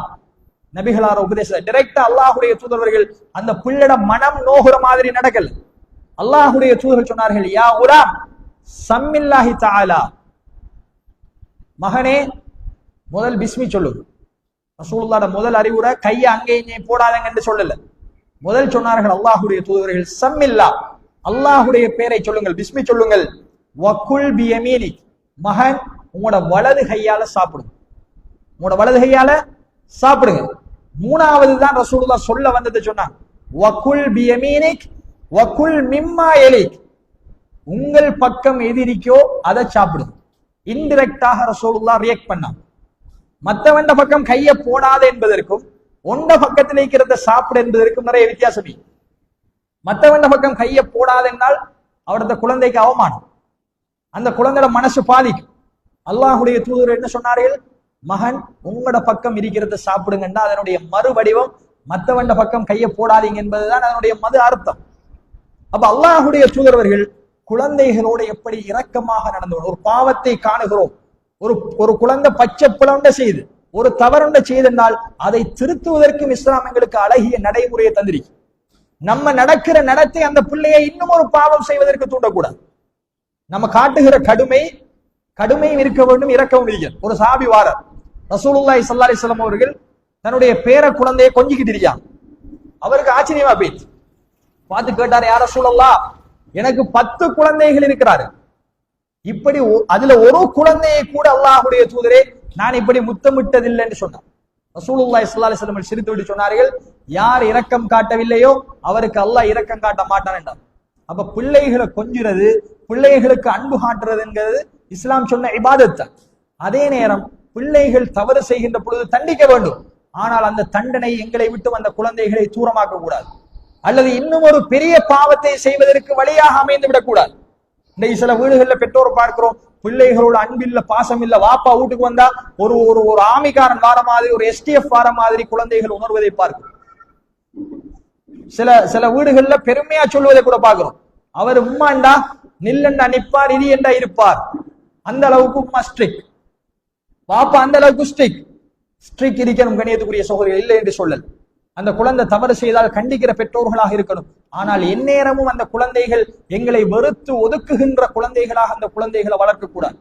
குழந்தைகளுக்கு அன்பு காட்டுங்கள், குழந்தைகளுக்கு உபதேசம் செய்யுங்கள், குழந்தைகளுக்கு அதைவிட மிக முக்கியமாக நல்ல பல அகலாக்குகளை சொல்லிக் கொடுங்கள் என்று இஸ்லாம் எங்களுக்கு ஆரம்பமான அடிப்படையான அம்சமாக இப்படியான வழிகாட்டல்களை கண்ணியத்துக்குரிய சகோதரிகளை வழிகாட்டுவதை நாங்கள் பார்க்கிறோம். அழகிய பேச்சை சொல்லிக் கொடுக்கும், பேசுற எப்படி என்று குழந்தைகளுக்கு சொல்லுங்க. நம்ம எதை கொடுக்கிறோமோ அதைத்தான் குழந்தை திரும்ப சொல்லும்.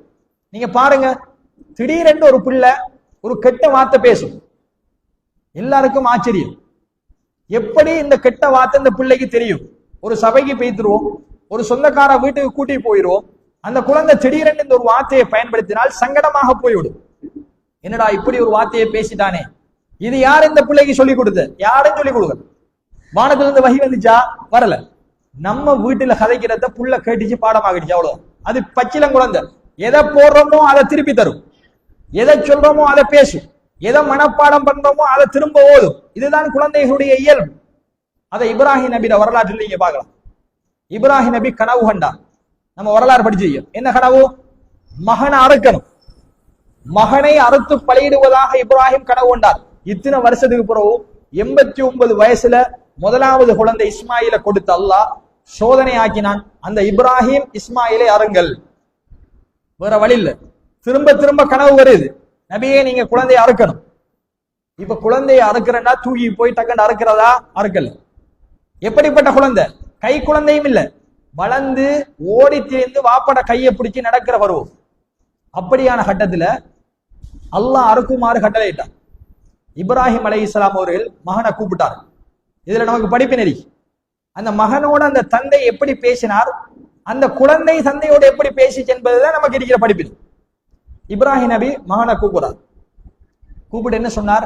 யா புனைய, என்னுடைய அருமை மகனே, செல்ல குழந்தை. என்ன வார்த்தைன்னு பாருங்க.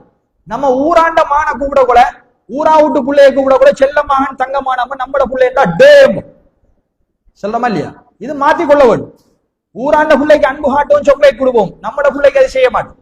ஆனா நம்மட பிள்ளையத்தான் நம்ம அன்பாக பேசணும், பழகணும் என்று குர்ஆன் சொல்லுகிறார். இப்ராஹிம், யா புனைய, என்னுடைய அருமை செல்ல குழந்தையே, இன்னி அரா ஃபில் மனாமி அன்னி அதுபஹு ஃபந்துர் மாதா தரா. மகன், உங்களை அறுப்பதாக நான் கனவு கண்டிருக்கிறேன்.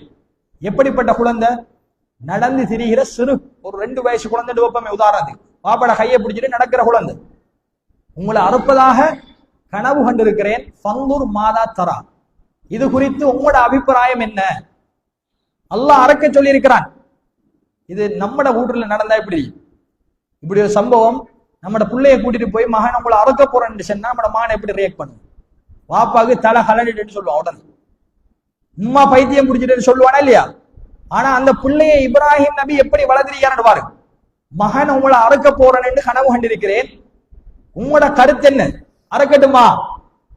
குழந்தை பதில் சொல்லுது. அல்லாஹ் சொல்றான், யா அபதி. தந்தை என்ன சொன்னார்?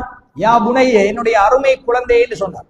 திரும்ப அந்த குழந்தை திரும்பி சொல்லுது, யா அபதி, என்னுடைய அருமை தந்தையே. இதைத்தான் நான் சொன்னேன். எதை திருப்பி நம்ம சொல்றோமோ அதை புள்ள திருப்பி சொல்லும், எதை நம்ம நடந்து காட்டுறோமோ அதை புள்ள அப்படியே செய்யும். யா புனைய, என்னுடைய அருமை குழந்தை என்று அழைத்தார். பிள்ளையும் தந்தையை அழைக்கிறது, யா அபதி, என்னுடைய அருமை தந்தையே, இஃப் அல் மா துக்மர், எதை அல்லாஹ் உங்களுக்கு கட்டளையிட்டானோ அதை செய்யுங்கள். சதஜிதுனி இன்ஷா அல்லாஹு மினஸ் சாபிரீன், அல்லாஹ் நாடினால் என்னை நீங்கள் பொறுமையாளர்களில் ஒருவனாக கண்டு கொள்வீர்கள். நீங்க அறுகிற பொழுது நான் கத்த மாட்டேன் பாப்பா அருங்கன்னு சொல்லி கூடாது. சுபஹானல்லாஹ். இது 20 வயசு குழந்தையா பேசினது. அல்லாஹ் சொல்றான், கையை பிடிச்சி வாப்பாவோடு நடக்கிற குழந்தை பேசியது. யா அபத்தி என்று அழைத்து, யா புனையே என்னுடைய அருமை குழந்தையை, செல்ல குழந்தை என்று அவர் அழைத்ததற்கு குழந்தையும் என்னுடைய அருமை தந்தையே என்று அந்த பதிலை சொல்லி, நீங்க என்ன அருங்க பரவாயில்ல, நான் பொறுமையாக இருப்பேன் அல்லாஹ் நாடினால். இப்படி கணியத்துக்குரிய சகோதரிகளே, தாய்மார்களே, குர்ஆனில் எத்தனையோ வரலாறுகளை பார்க்கிறோம். குழந்தை வளர்ப்புக்கென்ற அடிப்படைகளை இஸ்லாம் எங்களுக்கு சொல்வது.